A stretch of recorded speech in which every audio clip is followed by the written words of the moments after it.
What it do, you two? Welcome back to another episode of the Sports Pad. We got Pat and Austin, myself, Dalton. Let's get it.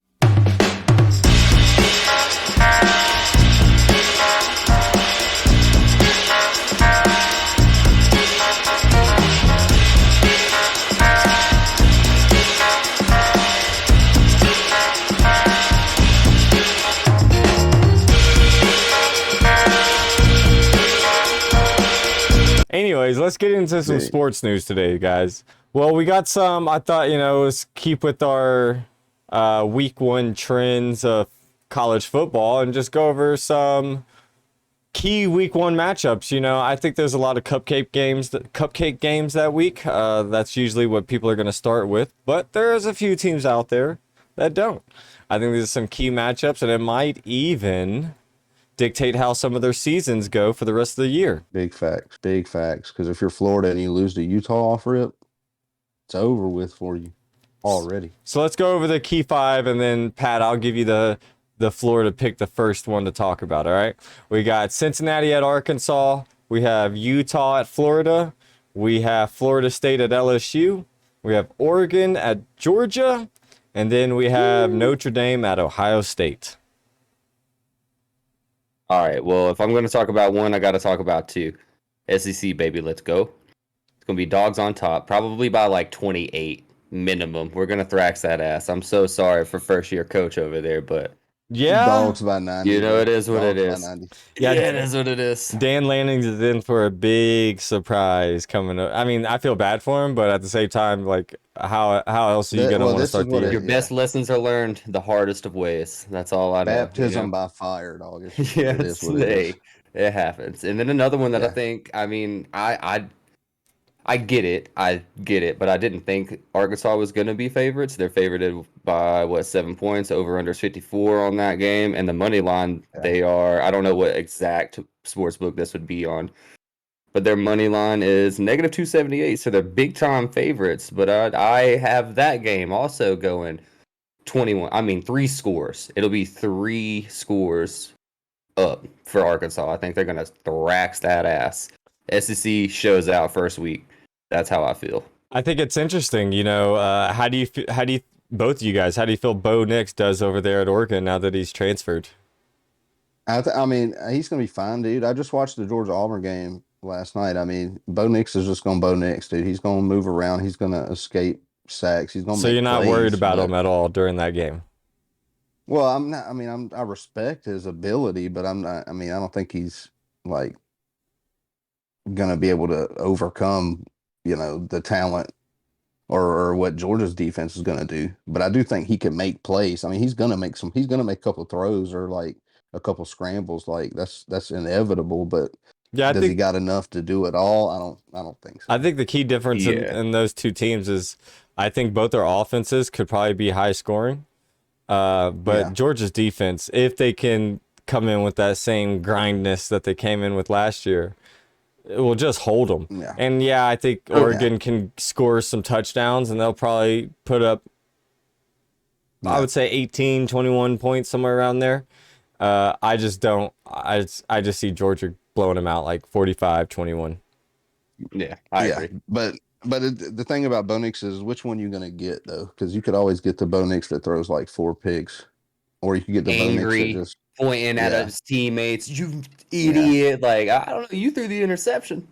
It just depends on which one you get. I mean, it's game one. I respect him as an athlete, though. Like straight up. I don't disagree, but I've seen Bo Nix look really depressing on the field, and I don't mean gameplay wise. Like as a teammate, he could have had a dress on, and I wouldn't have looked at him any different. He's obviously subject to like outside pressure and noise. I mean, that's the reason why he left Auburn to begin with, right? Because if he was there, he'd be this quarterback. But Auburn fans give him a hard time, so he's like, "I'll just leave," True. Which is fine, whatever. So, but with that's in the SEC. That's what happens. I mean, look at how much hate Stetson Bennett gets. He's coming back for his 6th year. He's been in college longer than Hunter Renfrow, bro. I mean, he don't care what the haters say. That's very true. You know what Yeah, I'm saying? I agree. All right, so Pat, Yo, out of all the 4 games Dalton listed though, like what's the most important game like nationally?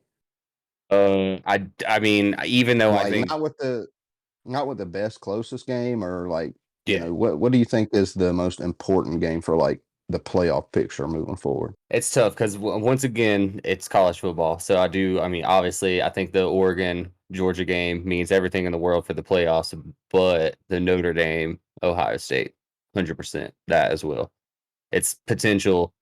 Whoever wins that game goes directly all the way as Yeah, well because the schedule was easy after that. Pretty much, I it's mean, pretty cakewalky after that. So for Cincinnati, I think this is a really important game as well. They're coming off a year yeah, that they were just in the playoffs. Obviously, they got destroyed by Alabama. That was going to happen. But if you lose this They didn't even game, get destroyed that bad though. I Like mean, I don't know. it wasn't a total loss. Maybe just watching the Yeah. game, I felt like they just didn't stand a chance. But Yeah. I remember being worried after the game for Georgia a little bit. But anyways, I just don't see a world where Cincinnati loses this game and can just come back, win every game to the playoffs and still make it. I just don't see it happening. So Yeah. Cincinnati has to win They this lose, game. it's over. Yeah, or they're not. I just don't see them winning out the rest of the season. Yeah. what is their schedule? I'm not positive. But after that, I mean, just another fun game is that Utah-Florida game. I think that is another fun Yeah. week 1 game. I don't think there's much playoff importance there, Yeah, but I think that'll be a good one. Whoa. I don't. I truly don't. What? I don't. Florida's Utah's got a lot coming back, bro. prove it to They me. Anyways, they played in the Rose Bowl last year, bro. awesome. Anyways, Florida State, LSU. I think that's Dude. another interesting game. Listen to why. I guess this is why that Cincinnati Arkansas game means so much for Cincinnati. And you are right. That's obviously the first week. Then they play Kennesaw State, Miami of Ohio, Indiana, Tulsa, South Florida, SMU, UCF, Navy, East Carolina, Temple, and Tulane. So they could win out. They honestly could. Whoa, if they don't, But if after Arkansas, there's a problem already. But with that loss to Arkansas, and if Arkansas loses to the top people in the SEC, that loss will mean so much less, honestly, or so much more, however you want to look at it at that point. But like, it won't mean anything, or it'll mean a lot. I don't know how you want to say that, but like, if people want to try to put teams like Cincinnati in the mix, though, and in the question with teams like Georgia and even Texas, in my opinion, then they can't play schedules like this. That's a cupcake schedule for sure. Yeah, this is wild. It looks like the first game of every SEC team schedule, and like except for Georgia because we don't play no games. I mean, that's their conference schedule, though. You know what I mean? I feel you, but throwing out of conference, that's what we did. We're starting it off like we're starting to sign the deals out of conference. Like even Clemson's doing the same thing. I mean, their schedule was harder last year, and they went 12-0. Well, how about this Notre Dame game? Like Notre Dame once again. I'm just gonna be honest. I think Notre Dame's gonna get absolutely blown out. I feel bad for them. Like they do this to themselves for their week 1 matchups, but like it's all the time, and it's at Ohio State. They have to. You got the first year coach. You got all the stuff. I mean, and Ohio State's just going to be the real deal. Like at least early. I mean, they might choke like they always do in October, but coming out the gate, they're going to be dropping 60 on people. Yeah. So. No, I agree. What it is. No, but I feel bad for Notre Dame. I mean, but it's fine though. I mean, Marcus Freeman will probably build off of it. It's just like Dan Lannon's going to take his lumps and try and get something going. I mean, it's just part of the game now. I think there are some other intriguing matchups that week. I forget what day it is. I don't remember if it was Friday or Saturday, but Colorado versus Michigan, like that'll be a good one. I just want to see it. And then TCU. I'm just saying at Colorado the most as well. interesting game to me. I should have said Colorado State. Florida, Utah. Like, because what if Florida loses to Utah? Like, I Then mean, they they're lose to obviously Utah. going to be It's more highly talented to possible. Utah, Utah's but I hungry. mean, Yeah, they want yeah, something. They and want I to mean, prove it. but Florida thinks like Billy Napier's, just like they thought Dan Mullen was going to be the GOAT. Every time they get a coach, Florida fans go crazy. Like, they just get a little delusional, I guess. I don't know. This is my anti-Florida take, obviously, because I hate Florida, but I don't know. I just I don't think they're in it yet, bro. I think they got a long way to go. I agree. I agree. I think I agree. I think those out of those 5 games, every team needs a win. All 10 teams need a win to make sure that they are even somewhat in playoff contention. So good luck to all of them. Georgia needs it they need to prove that they're still national champions. Ohio State, Yeah. I think honestly, if we're gonna be real, I think the Ohio State Notre Dame game is gonna be the most telling. Like I think that's gonna be like where Yeah. we're gonna see where those teams go for the rest of the year from that game. Yeah, because if Ohio State does come and stumble or doesn't look like elite, then a lot of their hype kind of dissipates almost immediately, right? Yeah. I mean, they get talked about a lot. That's for sure. Yeah. So maybe it'll make them more hungry. I don't know. Well, since y'all are both Georgia fans, and I think it'd be ridiculous to ask who y'all think is gonna win out of the East and who y'all think is gonna win out of the West. But who do you think makes up the number 2, the number 3 spot in each of those in that conference? Out of the East and the West, who can come out and even give those teams a challenge? A&M Vanderbilt second. Don't even try. A&M second in the West. For A&M sure. second in the West. Okay, I like it. Tennessee. Interesting. Tennessee second in the East.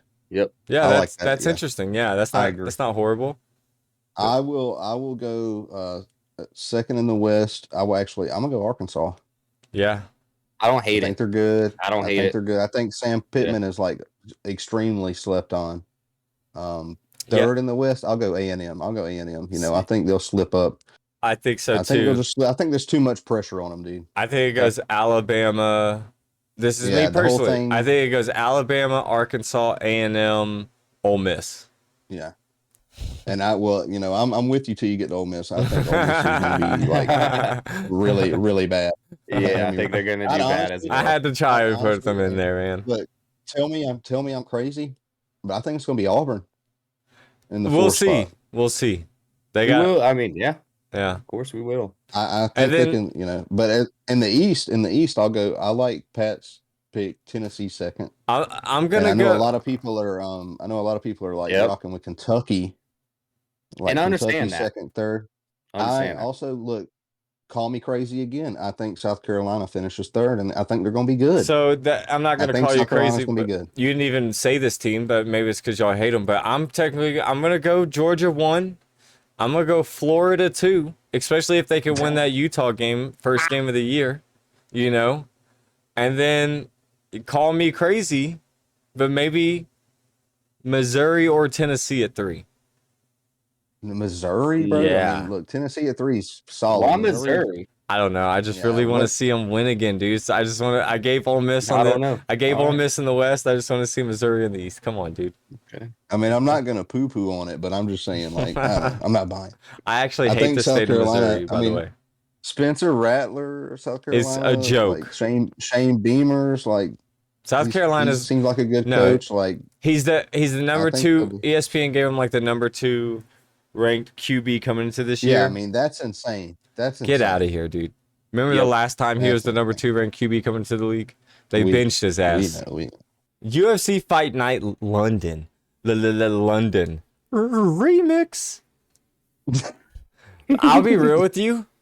edit that out, please. I'll be real with you. One of the worst cards I've ever watched.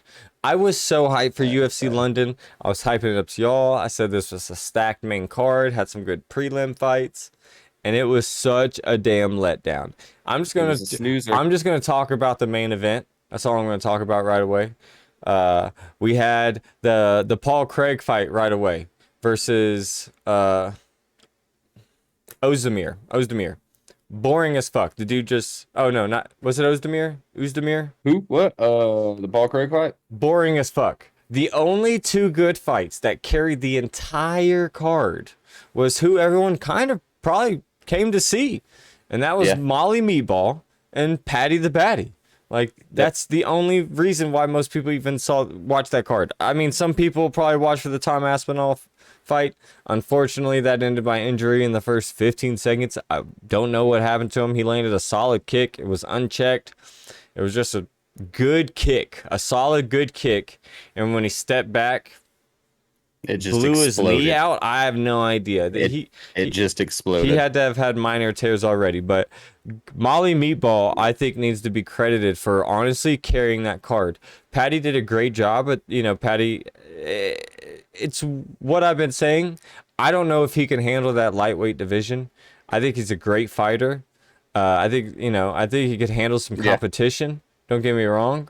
Yep. But I don't think he's a top 5 in the lightweight. When you're talking about your Charles Oliveira's, your Justin Gaethje's, your Justin Poirier's, your Michael Chandler's, he doesn't beat any of those guys.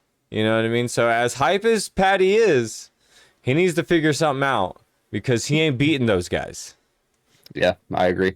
And I mean, we've seen Paddy already. Not that I'm saying he could, but he probably should, if he could, cut that amount of weight. Try to get into that bantam. I mean, last time he 10 more pounds. Bro, it's unhealthy for him. Like last time he did that, he was throwing up in the octagon. He was he was just too much. He's a bigger guy than he looks like he is because he really does cut. You could always he could not fight at welterweight. I don't even know what I'm saying.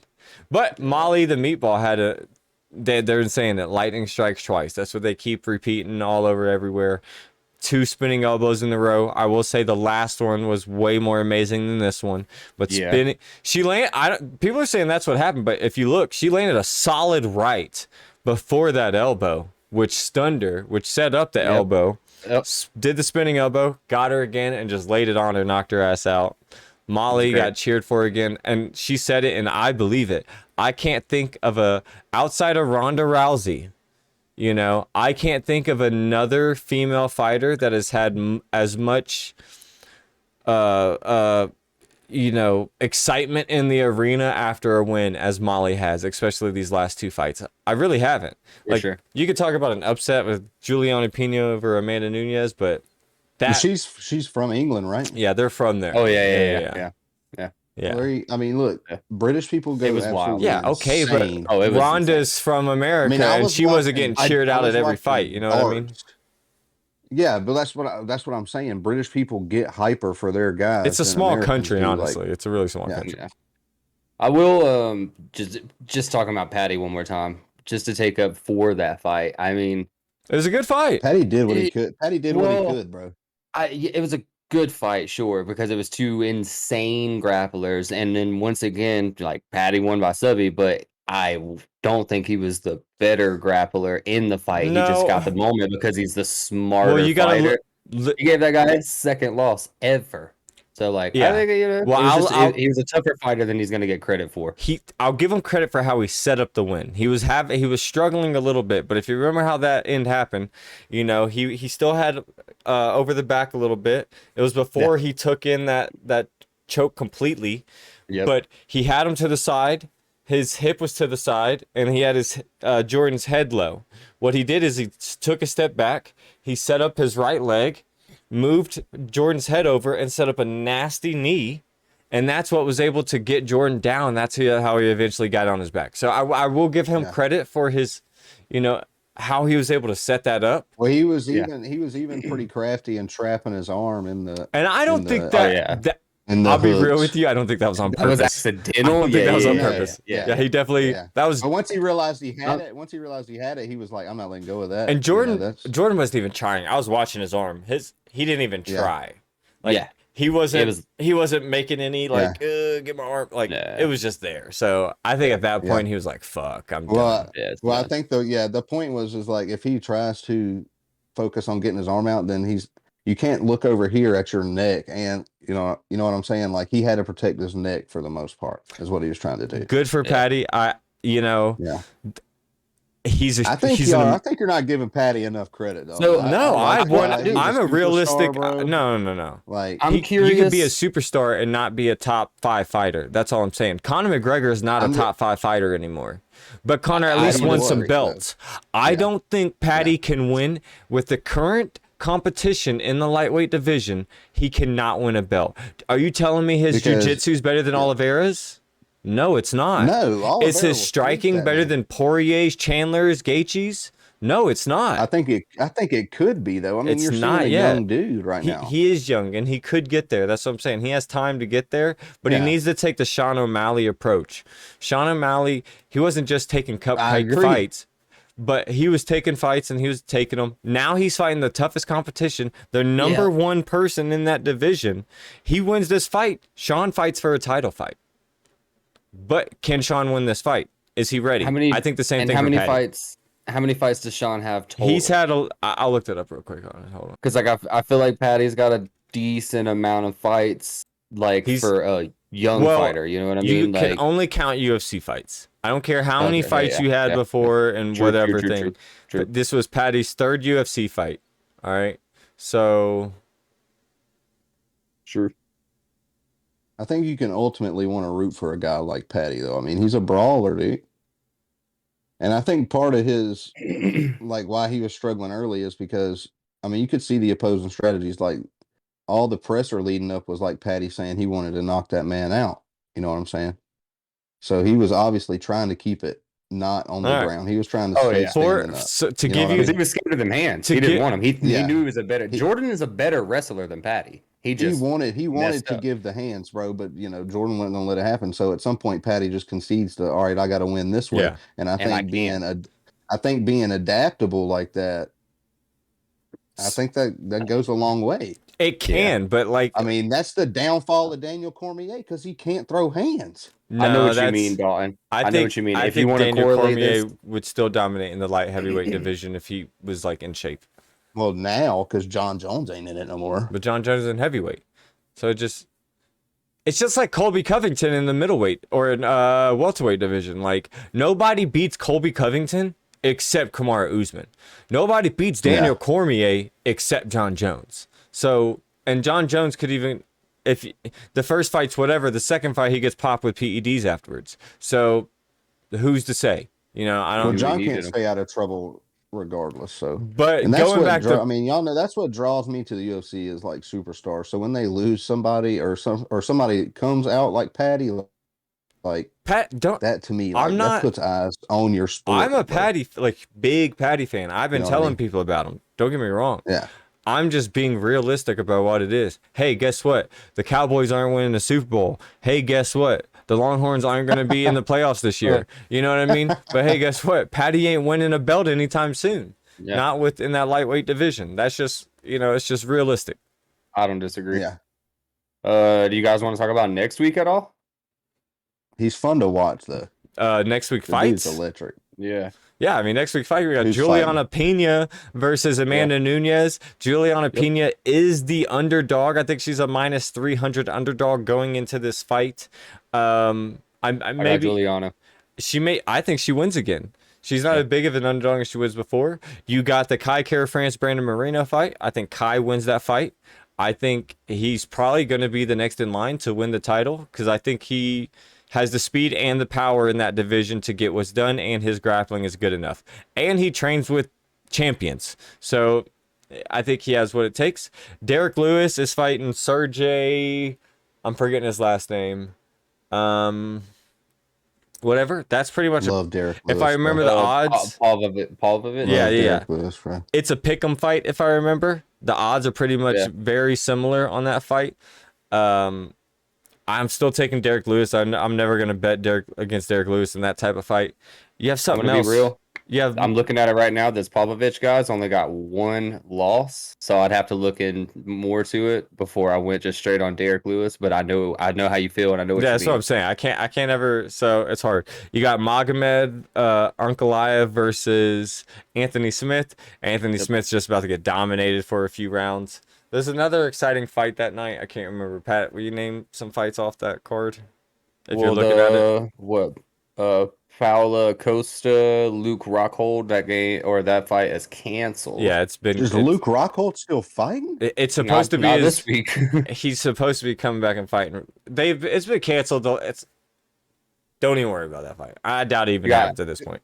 You know what? I'm glad y'all said that because before we talk more about this card, I wanted to ask you, Dalton, about Alexander Gustafsson, bro. Like, legend from when I watched UFC, like, religiously, still fighting. Was surprised to see him in the octagon. Got absolutely dominated. Dominated. When it happens. I mean, when do you learn to just hang it up? Well, he hasn't fought in 2 years. Gotta have money, you know. He hasn't fought in 2 years. Yeah, but just do something else, like. Yeah, but not a lot of fighters put Kai, did you say Kai? The Kai fight? Brandon Moreno and Kai? Yeah, Kai Kara France is going to win that fight. Drew Dober, Rafael Alves. That's all right. Drew Dober will probably win. Alex Moreno, Matthew Samuelsberger, Justin Taffa, Dontel Mays, Carlos Diego, and Drakkar Close. I must have Sean set him O'Malley up. fight again, bro. Oh, he's not fighting until like October. Yeah. That'll be the next one. He's fighting in Abu Dhabi with Charles Oliveira and Islam. Do you think Charles Oliveira wins? Is he like? Do you think that? I mean, that's only if he gets a hold of him, though, right? How would he not get a hold of him? That's the only thing Islam can do is wrestle. I'm just saying, like you saying, when is he fighting in the octagon again? October. Who's he fighting? Islam. Okay, and that's the number one guy in his division, correct? No, but pretty much. He may be number one, but I don't think that's how they rank it, right? Like there's number one, and then there's like the belt holder. There's the belt holder. Yeah. So if we're being technical, Charles is number one because there is no belt holder. Okay. Do you think Sean O'Malley's the most prolific striker in that division UFC right now? No. I mean, I'm not saying pound for pound, but yeah, in his division. No. Who could outstrike him in that division? Yeah, I think Peter Yan's a better fighter and a better boxer. I think he could outstrike him. I think Corey Sandhagen, shout out to Colorado fighter, they're very similar. I was actually really hoping they were gonna fight because they're both very long and they both have unique striking styles. I think Corey Sandhagen gives him a run for his money as well. I would have actually liked to see that fight before he fight Peter Yan, but I think either everyone was already booked or injured. So, but once again, I'm gonna be real. Sean loses. I mean, fight. I'm taking your word. Bro. Sean loses that fight. I don't watch that much, but every time I watch Sean, kid's electric. I just want to say this, like, just real quick, just to defend myself, because as you all know, I have an extraordinary amount of disdain for Freddie Freeman. And as you know, the Braves are half game back from the NL East lead. If the Braves were to win a World Series without that man, would it not prove me right in a way that maybe he wasn't as important as everybody tries to say? Well, they did make pickups as well. Or they'd made the right moves knowing that Freddie Freeman was going to leave. But it's not Freddie, though. I mean, your point is valid, sure. I would took a puzzle piece and put a different one that fat right in the same. I honestly would completely disagree, to be real with you, because what he meant to that team at that point was leadership and being able to get that team in a comfortable position to be compounded and cohesive, I should say, a cohesive unit, and be able to win that championship, which they went on to do. Now they can keep that mentality and be able to win another one without him, right? But I think where his importance wasn't necessarily on his gameplay to get them to the World Series, but what he was able to do for the team as a leader to get them to the World Series. Boom, in your face, Austin. What?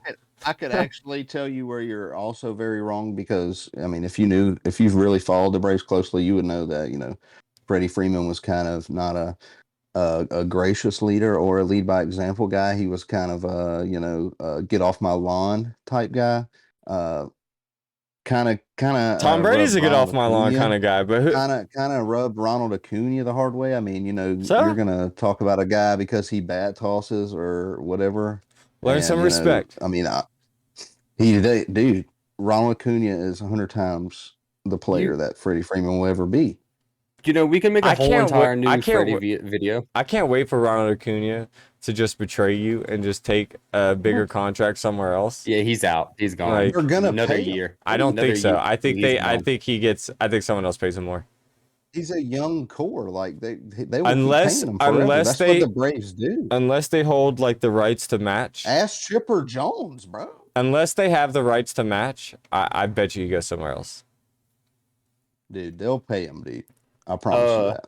Let's stay on topic with Freddie Freeman because I just think this is funny. It's just how like I don't know what the saying is. It's a saga, dude. Yeah, no, it is. Because like all right, you got all the Saga, Freddie bro. stuff, right? Freddie, Yeah. this and that, Dodgers, Atlanta, like all the people like Austin. That's like but you literally got like court cases right now. The lawyer. Lawyer Is he suing for suing a slander? radio. Yeah, he's suing a radio station for slander. Like I can't blame him. This shit is a saga. It's a full-on saga really. right now. It It's really insane. is. I wish They're Freddie literally- Freeman would sue me. It really is. Like I know. it just makes you. It makes you wonder though.